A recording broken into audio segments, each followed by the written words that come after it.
لا انا اشتغلت مساعد مخرج مع والدي قليل. اه انا اشتغلت مساعد مخرج مع مخرجين كتير جدا، اشتغلت مع مخرجين مصريين، مخرجين عرب، مخرجين اجانب.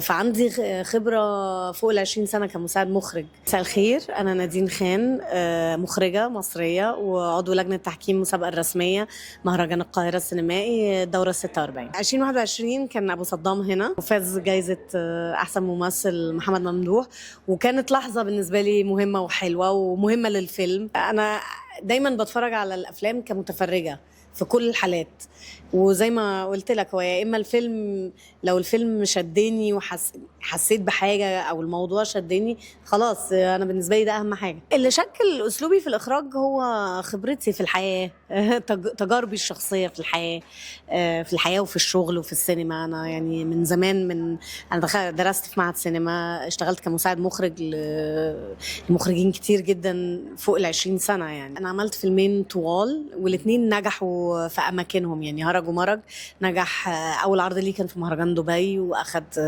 المهر الفضي وقتها. ابو صدام هنا في مهرجان القاهره. ولما نيجي نتكلم عن المسلسلات، سابع جار، مسار اجباري، ليه لا، مين قال، يعني حتى مين قال كان تجربه. مين قال احنا كنا بنعمله المفروض يبقى اوت اوف سيزون مش رمضان، وبعدين مره واحده لقيناه بيذاعوه في رمضان، فده كان بالنسبه لي مفاجاه، لكن الحمد لله نجح ووصل للشباب. فيعني ما اعرفش، كل تجربه نجحت في مكانها او بشكل معين وعلمتني حاجه او فتحت لي حاجه جديده يعني بشكل مختلف. يعني المفروض المسلسل هينزل قريب، يعني لسه ما فيش مواعيد عرض محدده، بس قريب قبل رمضان المفروض.